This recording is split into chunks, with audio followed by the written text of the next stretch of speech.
Amidst a cluster of buildings, Bae Seongjin felt a surge of excitement as he reflected on the challenges he had faced to reach this point. He had finally managed to gather the 301 he needed. Upon stepping into his new home, he joyfully exclaimed at the sight of the room, the bathroom, and the kitchen, feeling that the space was truly perfect for someone like him who deserved it. As he flopped onto the bed, a wave of nostalgia washed over him. He recalled his graduation day, a significant occasion for him, even though it had been easier for some of his peers. Once the memory faded, he drifted off to sleep. When he glanced at his phone later, he was startled to see it was already 3 o'clock. He had nearly fallen asleep. After being accepted into university, he had taken on a part-time job, anxious about the upcoming rent payment. But he held on to the belief that things would improve, envisioning a future filled with success. Later on, Bae was at work when a customer pointed out that one of the products had a dent and suggested that it should lower the price. With a smile, Bae agreed to the offer of 5,000 won. When he checked the time, he felt a wave of relief. His shift was almost over. Just then, a girl arrived to take over for him. Bae responded that it was perfect timing, and she cautioned him about an explosion that had occurred nearby, advising him to be careful. Confidently, Bae assured her that he could handle himself. As he left work and walked home, he noticed a fire that appeared to be spreading toward his house. Panic began to rise within him, and he ran, shouting in disbelief. He navigated through the crowd, apologizing as he pushed forward. When he finally reached his home, he was met with the sight of flames engulfing it, and he froze in shock, wondering what had gone wrong. In that moment, he realized that at 20 years old, he would need to adapt to situations like this. Eventually, he found a bench on the street, feeling despondent and shivering from the cold, mourning the loss of his home.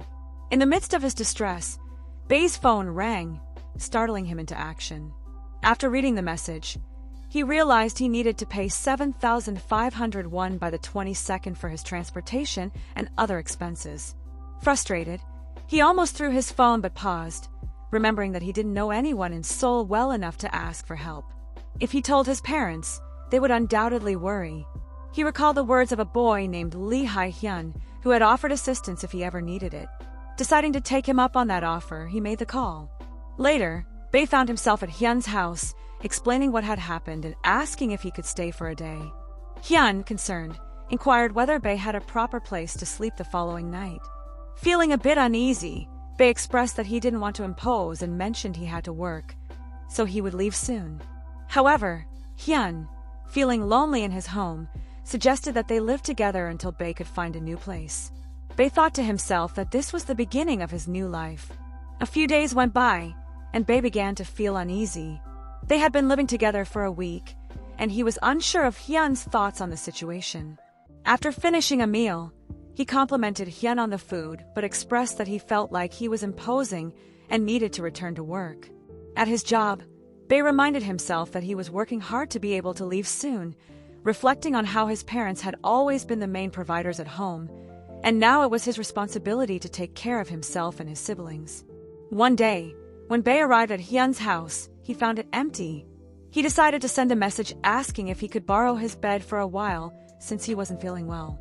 To his surprise, Hyan quickly agreed. As Bae lay down, he felt the bed was comfortable, soft, and warm. He noticed a dog collar belonging to Ruby, Hyan's dog, and remembered that Hyan had grown up with a pet. It seemed like a good opportunity to rest, especially since he was feeling a bit under the weather. After some time, Bae was jolted awake by the sensation of Hyan sitting beside him on the bed.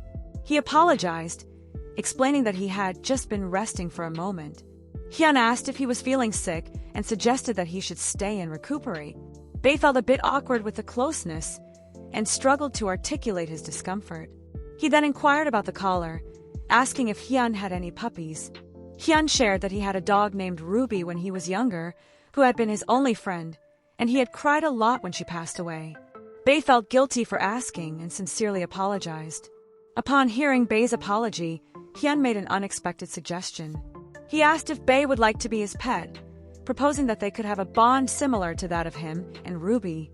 Bae was taken aback by the offer and didn't know how to respond, but the idea of forming a special connection with Hyan intrigued him. Wow, this took an unexpected turn.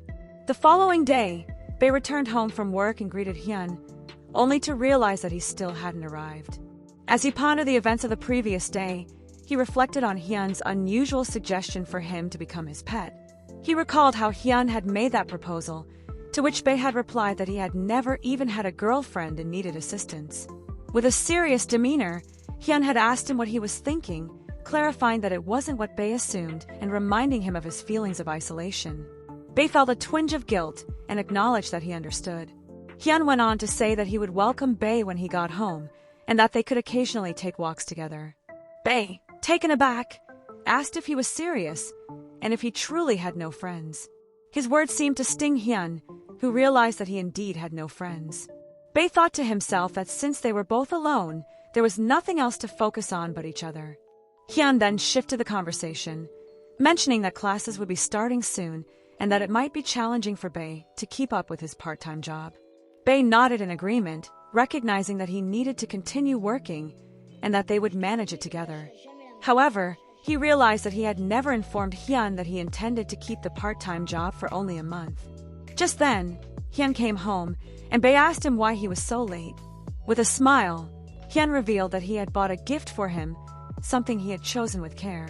He pulled out a pair of new shoes and asked for Bae's opinion. Bae, surprised and thrilled, looked at the shoes and smiled, feeling that despite the unusual circumstances, he was starting to develop a special connection with Hyan. Wow, what a gift! Clearly, I won't be showing them off for my own sake. Goodbye to my innocence. Bae suddenly awoke, feeling a blend of confusion and fatigue. He reassured himself that it had all been a dream and questioned whether his discomfort stemmed from not feeling at ease, wondering why it had happened again. Just then, Hyan walked in and asked what he was up to. Still groggy, Bae replied that he had just been taking a short nap. Hyan, noticing his state, inquired about what was going on and what kind of dream he had experienced. Bae, taken aback, exclaimed that it couldn't be true, as it felt too vivid to be just a dream.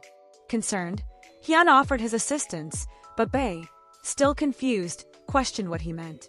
Hyan continued, noting that Bae didn't seem well and that it might be challenging for him. Bae, attempting to reassure himself, insisted that he was okay.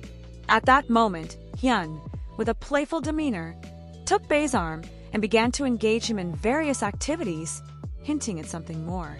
Afterward, Bae decided to step out to the store for a bit. Upon entering, he startled the cashier, who exclaimed that he had given her a fright.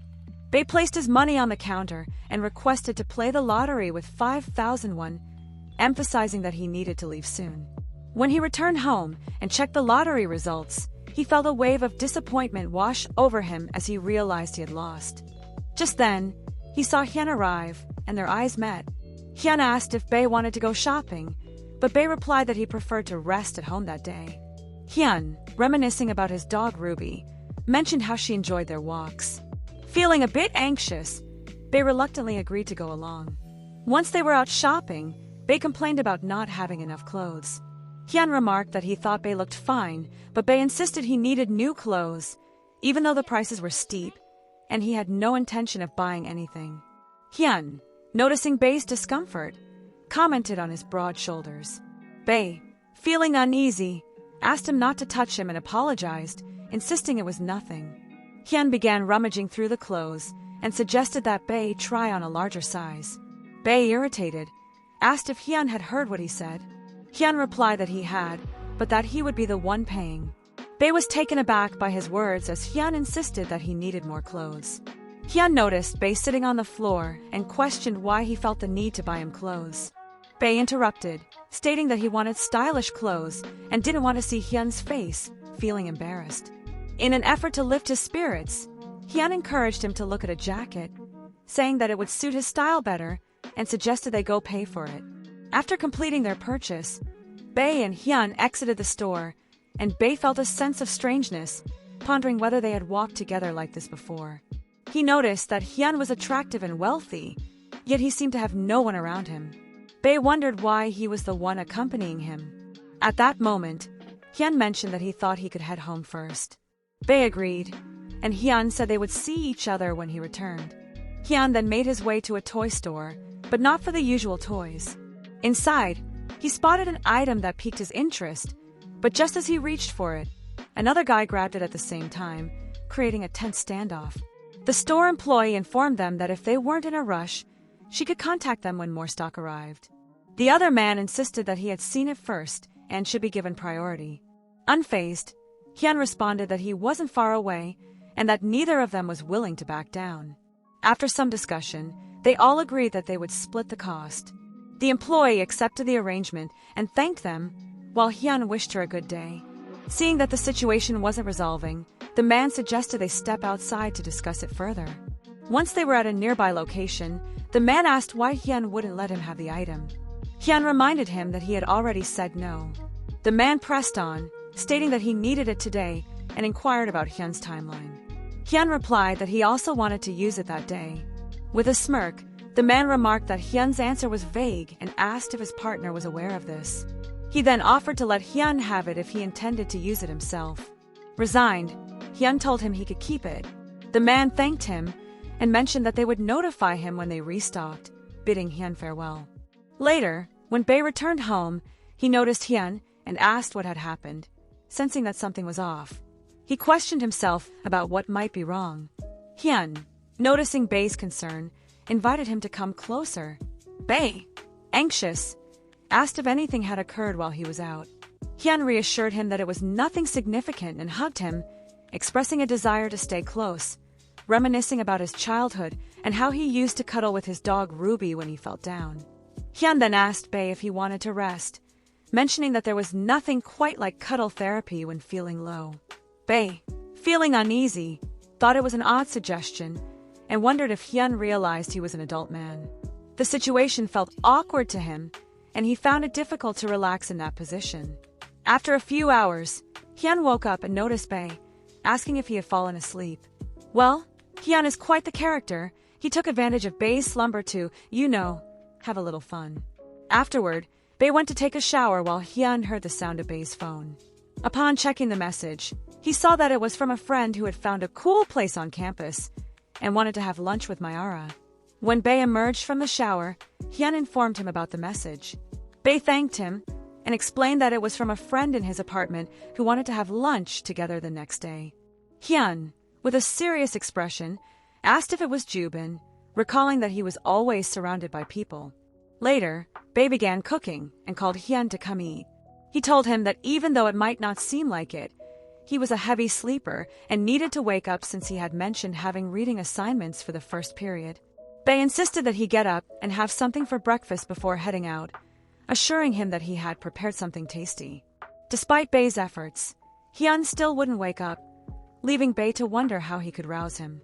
Hyan, overhearing this, thought it was adorable.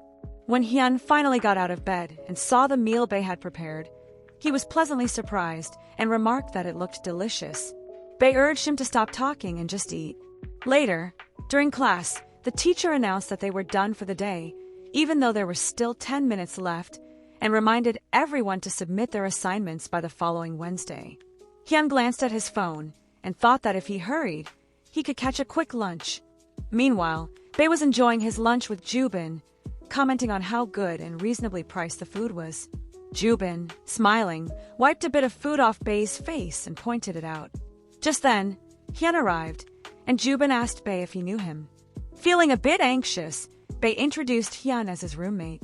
Jubin greeted Hyan, who apologized for interrupting their meal. Jubin reassured him that it was no trouble at all. In fact, it was nice to have him there.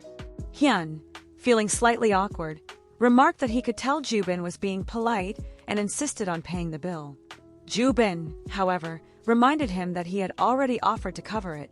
At that moment, a girl approached Jubin and asked for his number, complimenting his style. Jubin politely declined, mentioning that he was already interested in someone. The girl, feeling a bit embarrassed, walked away, while another girl approached Hyan, inquiring if he was interested in her. Hyan, taken aback, clarified that he wasn't attracted to girls.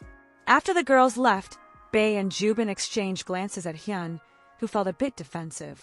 He told them that he had surprised them, but it was the truth, and he wouldn't be seeing those girls again. He then turned to Bae and asked if he had known him for a long time. Bae hesitated before confirming that he had. Amid the awkwardness, Jubin quickly called the waiter over to order a drink and suggested they get something to drink. After a while, Bae noticed that Hyan had dozed off. Jubin, feeling guilty, apologized, saying he hadn't realized that his roommate couldn't handle his drinks and that he would ask for the bill, requesting Bae to take Hyan home. Once they arrived home, Bae asked Hyan if he felt any better. Hyan, still confused, replied that he wasn't sure if they were home. Bae reminded him that he didn't know how to drink and questioned why he had consumed so much. Hyan, sounding a bit annoyed, replied that it was because Bae was being bothersome. Bae, concerned, asked if something was wrong. Hyan, with a hint of gratitude, told him it was all thanks to him. Bae, feeling confused, wondered what was going on and thought that Hyan might be upset with him. He felt guilty for making Hyan uncomfortable and for complicating things. Suddenly, he began to feel unwell, thinking he was being a burden when he was only trying to help. Noticing Bae's distress, Hyan asked if he was crying. Bae quickly denied it, insisting he wasn't, but Hyan insisted that he could see tears.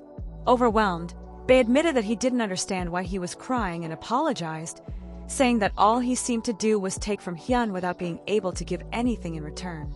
Hyan, attempting to soothe him, reassured Bae that it was all right and that he wasn't really that angry. He then suggested that if Bae followed his instructions for the day, he would forgive him.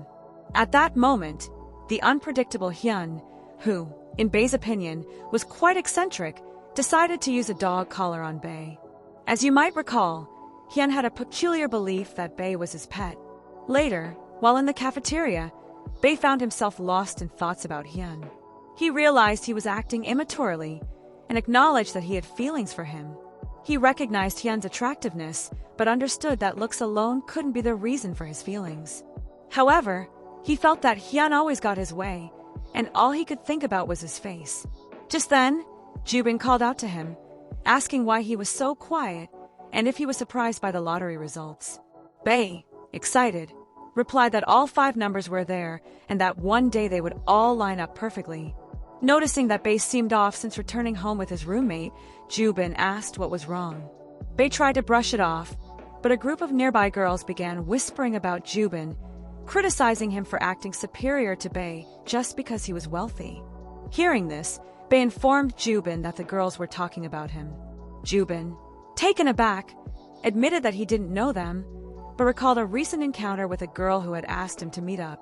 She had expressed a desire to get to know him better, but Jubin, feeling intimidated, had fled the situation. Back in the present, Bae turned to Jubin and asked if he had really run away. Jubin admitted that he felt intimidated by women since he had grown up with brothers and attended all-boys schools, making it difficult for him to speak to girls face-to-face. Bae, understanding his friend's situation, realized that this was likely why Jubin often seemed unfriendly toward women. Jubin then revealed that he actually had feelings for someone. Bae, taken aback, asked if that was true. Jubin confirmed it, prompting Bae to inquire what had drawn him to that person.